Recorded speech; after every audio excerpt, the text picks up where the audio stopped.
perhatian para mufasir. Perbedaan kata, perbedaan kalimat, peletakan kata itu jadi perhatian khusus. Karena Allah tidak meletakkan kalimat itu begitu saja. Itu ada maksud. Di dalam tafsir Ibnu Katsir itu disebutkan bahwa ini tidak sekedar perintah. Dia menambahkan arti pada makna auhalaha itu artinya memerintahkan dan juga memberi izin. Beda enggak? Beda. Saya memerintahkan Bapak Ibu untuk keluar. Jangan Bapak Ibu, mahasiswa saya minta mahasiswa saya untuk kamu keluar. Kira-kira mahasiswa yang saya perintahkan keluar pengen keluar? Gak pengen, tapi dia harus keluar karena saya perintahkan. Jadi ketika diperintah suka atau tidak dia harus laksanakan. Tapi beda misalkan kalau mahasiswanya itu izin, Pak saya izin ke kamar mandi. Berarti mahasiswanya pengen keluar kan? Dan saya mengizinkan, ya silakan. Nah ini nih, misal ini kita masukkan ke sini. Nah ini pinter nih Ibnu Katsir. Bahwa makna di situ auhalaha tidak cukup bermakna dia itu memerintahkan, tetapi juga mengizini. Kalau mengizini artinya bumi sejak kapan pengen meledak. Nah ini kenapa di awal kita menyebutkan sebetulnya bumi itu tidak suka dirinya itu bermaksiat manusia katakan. Dia tidak suka orang banyak beribadah, dia tidak suka orang banyak bermaksiat, dan dia pengen meledakkan dirinya. Salah satu indikasinya terdapat dalam ayat ini yang tidak ada kata ilahnya ketika menyebutkan Allah. Mestinya ngomongnya auha ilah, tetapi di sini auha laha.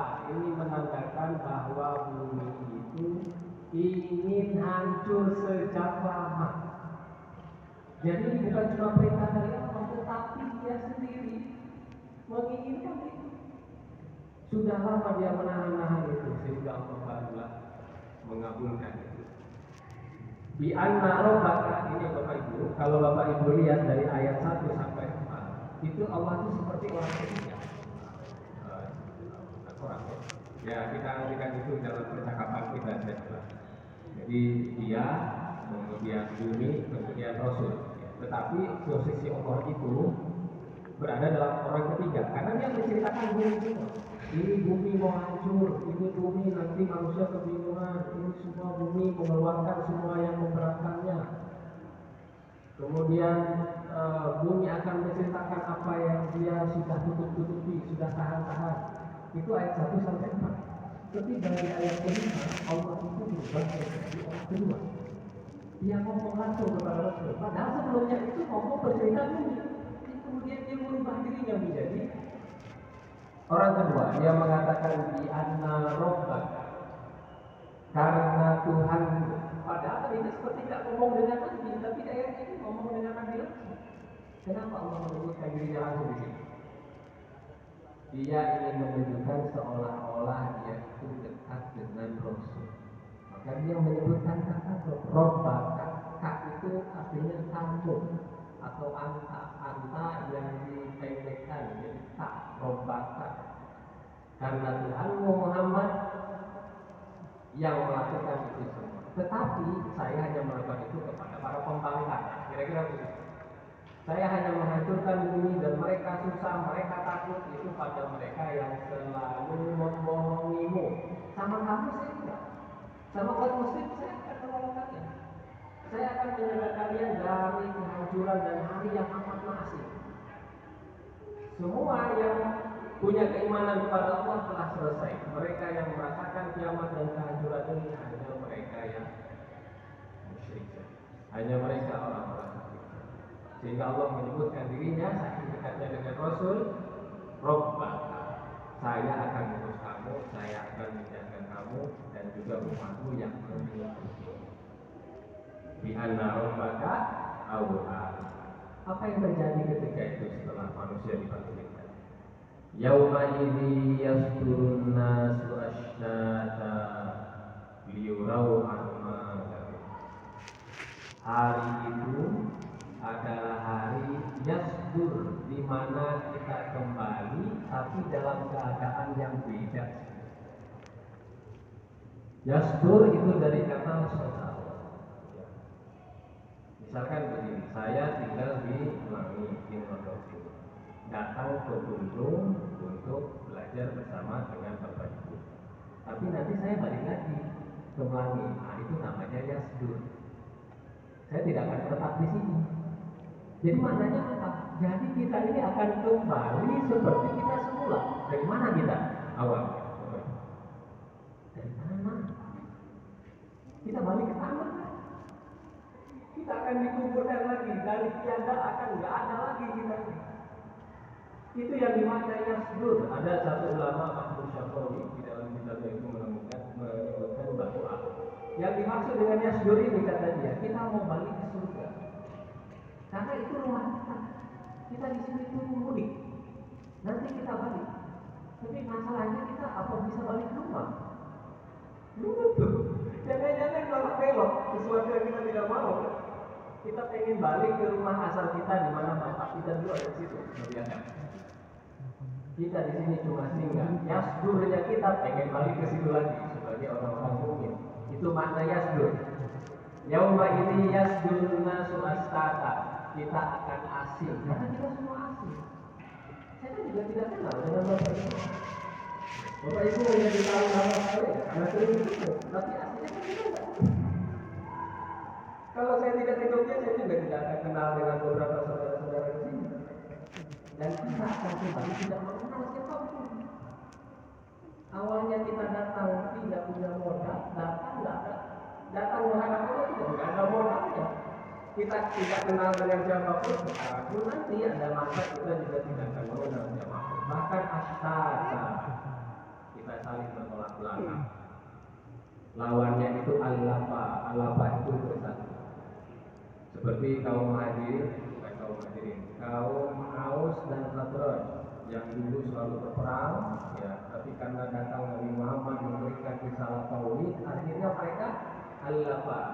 Kata al-lapa juga biasanya dipakai untuk orang yang menikah, ya, dua hati terpisah nyambung, itu namanya al-lapa.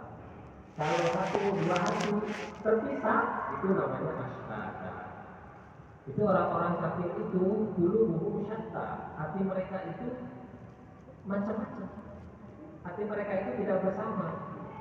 Hati mereka itu sebetulnya menjauh, walaupun mungkin ada di antara mereka bekerja sama untuk menghancurkan umat muslim, tapi mereka itu ashtata. Antara orang Yahudi dan Nasrani, yang Nasrani menganggap Yesus Tuhan, orang Yahudi menganggap Yesus itu memberikan ajaran baru, dan mereka memusuhinya. Seharusnya kan yang saling perang mereka. Tapi kenapa kita yang kurang? Kenapa karena kita yang diserang? Untuk kepentingan tertentu. Itu ashtata. Dan nanti di akhirat juga ashtata. Kita akan syatta macam-macam kondisi. Ya. Dan ini disebutkannya nas. Yauma ini yasdurun nas. Kenapa gak nyebut insan? Karena kita bakal berkelompok. Ada kelompok yang mereka itu sering sholat tahajud. Ada kelompok yang sering berpuasa, wasiqal ladzina kafaru sumaro di surat Az-Zumar. Orang-orang kafir saja nanti ketika masuk neraka itu berkelompok. Ada kelompok pemabok, ada kelompok pezina, macam ada sektor basnya lah. Nah itu bus buat tukang korupsi. Nah ini tukang maling ini. Makanya disebutnya nas untuk menyebutkan kelompok. Udah beda ya.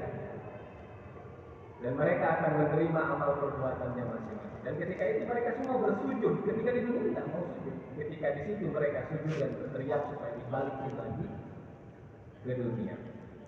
Ya laitani kuntu turaba, ya Allah, balikin lagi seperti ke debu dulu. Kenapa kamu pengen begitu? Biar saya bisa mengerjakan apa yang dulu saya tidak kerjakan. Sudah nggak ada lagi waktu. Sudah tinggal terima konsekuensinya. Ada orang-orang yang masuk neraka saat ini pun ditanya, kamu kenapa ada di neraka? Apa jawaban mereka? Lau kunna nasma'u aw naqilu ma kunna fi ashabis sa'ir. Nah, kalau dulu kami itu dengerin omongan Ustaz tadi. Kalau kami dengerin ini ayat-ayat Quran ini, kalau kami tadabburi, kalau kami resapi, kalau kami mikir, kami enggak akan ada di neraka. Jadi syarat orang masuk neraka itu jangan mikir. Yang masuk surga itu mikir ke depan itu gimana. Jadi kalau yang mereka yang tak boleh dengan dosa, ya penting kan naik ya. yang penting duit dapat, yang penting hidup bisa. Peduli amat itu dosa. Mereka datang dengan penyesalan. Kita ini kalau mau untung di dunia kan tidak mungkin. Orang-orang mukmin ini apa nyari keuntungan di dunia? Tidak. Keuntungannya yang nanti. Bukan di sini. Maka banyaklah orang mukmin kalau susah, kalau berat, karena janjinya memang tidak di sini. Nah kalau orang-orang yang tidak beriman, hidupnya enak, sejahtera, matinya juga enak. Bahkan terlihat putih bersih. Ya memang diberikannya di situ sudah. Allah Maha Adil. Ya kamu saya kasih ketika di dunia, tapi di akhirat. Ya, makanya kehidupan kedua itu perlu ada. Karena untuk memberikan balasan. Banyak orang mukmin, orang tahajud, sering puasa, tapi kehidupannya di dunia berat, susah. Allah Maha Adil dengan akan membalas mereka kelak di akhirat. Ya. Yauma ini yasdurun nasu asyrata. Untuk apa mereka